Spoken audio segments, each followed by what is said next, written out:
Some people learned that belonging depended on how well they adjusted themselves. Maybe they became the peacekeeper, the responsible one, the one who keeps everyone comfortable. At first, it looks like kindness, but something subtle begins to happen to children who grow up this way. And most people who develop this pattern have no idea when it actually began. Because the moment the contortionist forms is rarely noticed. It happens slowly through small adjustments that eventually become identity. Human beings need connection. For most of human history, belonging to a tribe meant survival. Food, protection, and safety often depended on being accepted by the group. Being rejected didn't just hurt emotionally. It could mean isolation, danger, and even death. Because of this, the human nervous system evolved to treat belonging as safety.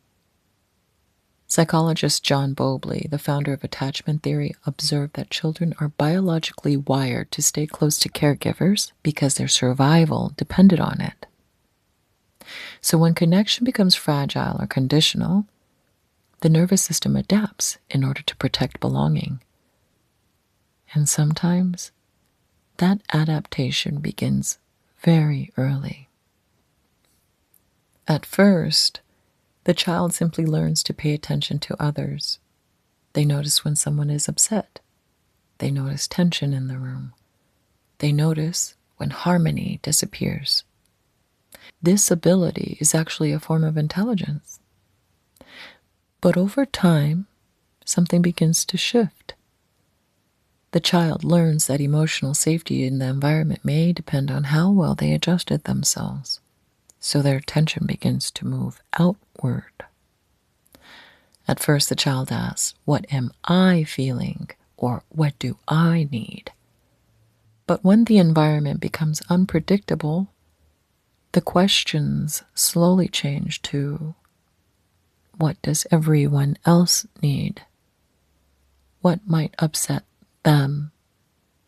How do I keep things stable?" This is the turning point. The child's awareness slowly moves away from their inner world and toward managing the emotional environment around them. Eventually, the nervous system becomes highly focused on the outside world. Tone of voice, facial expressions, shifts in mood. All of it becomes information the child uses to stay safe. Over time, their own feelings become quieter. Needs are postponed. Eventually, they stop being noticed. And slowly, what was once adaptation begins to look like identity.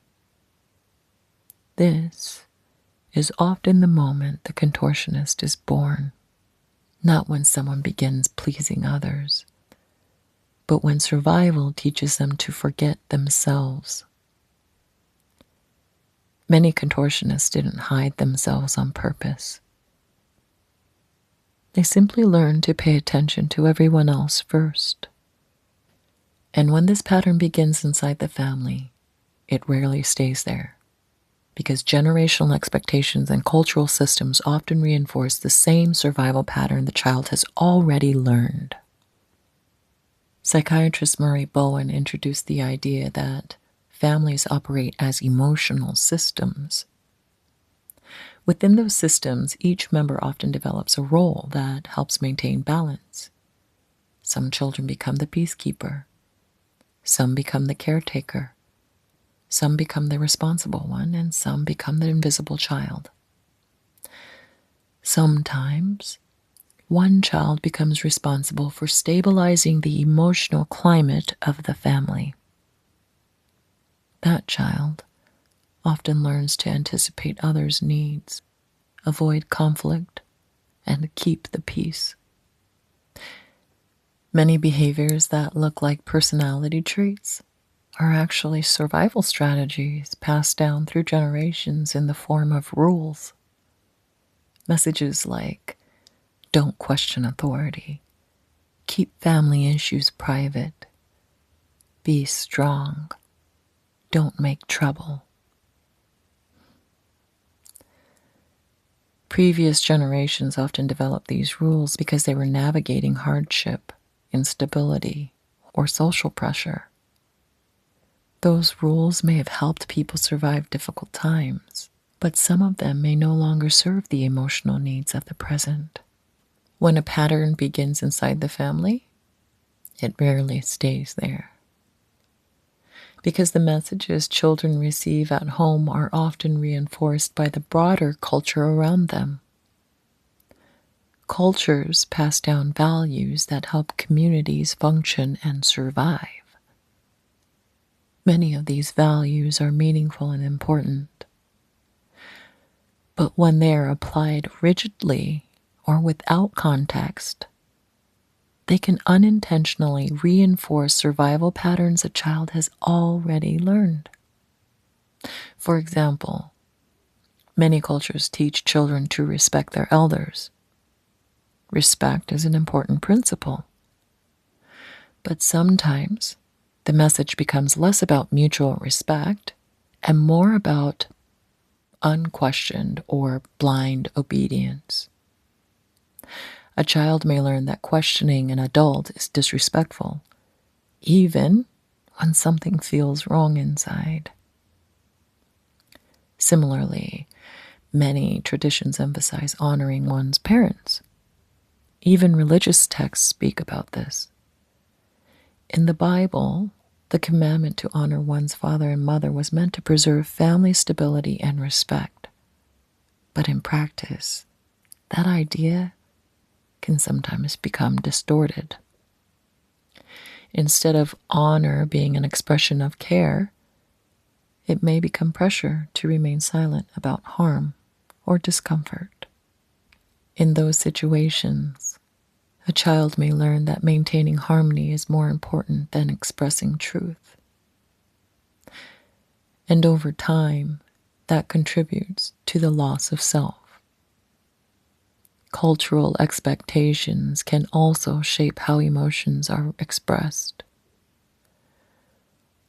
Children may hear messages like, be strong, don't cry, don't make trouble, and keep the peace. Over time, these messages can reinforce the idea that certain emotions, needs, or boundaries are unacceptable. And when cultural expectations align with family roles and generational survival patterns, the contortionist becomes even stronger. The nervous system receives the same message from multiple directions. Adapt, adjust, don't disrupt the system. When this happens, bending begins to feel normal. Not because someone lacks a sense of self,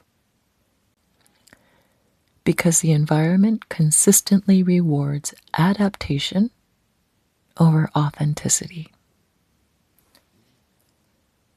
Cultural expectations can also shape identity through gender.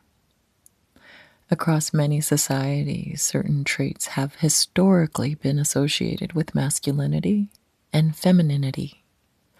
Women may be praised for being gentle, accommodating, or self-sacrificing. Boys may be taught that emotional restraint is strength. They're reinforced through messages like, be tough, don't cry, man up. On the surface, these expectations may look different, but the underlying pressure can be surprisingly similar. One person may learn to bend so others feel comfortable. Another may learn to perform strength so no one sees their pain. Both are forms of adaptation. Both can pull someone away from their authentic emotional experience. So, when family roles, generational expectations, and cultural pressures all reinforce the same message, bending feels normal.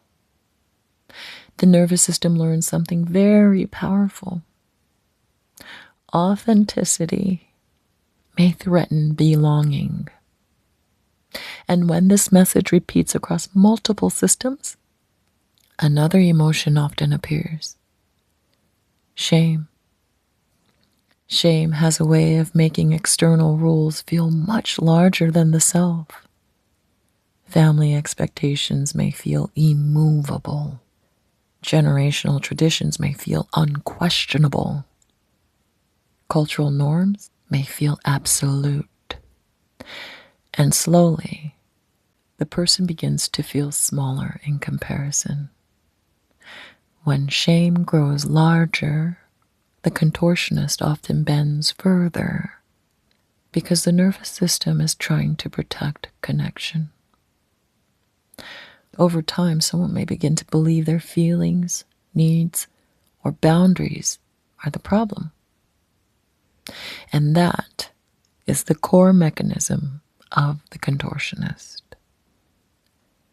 The good news is this. What the nervous system learns through repetition, it can also unlearn through awareness. When we begin to understand where those patterns came from, something important happens. We begin to see that the contortionist was never a flaw in character. It was simply an adaptation, a strategy the nervous system developed to protect connection, belonging, and safety. And in many environments, that strategy worked. But awareness slowly allows the self to come back into view. The moment we begin noticing when we are bending ourselves to maintain connection, something begins to change. Because the same nervous system that learned to prioritize belonging can also learn that authenticity is safe. And that is where healing begins. The contortionists didn't forget themselves because they were weak. They learned to bend themselves because connection truly mattered. And the moment we begin remembering ourselves again, the bending can slowly begin to soften.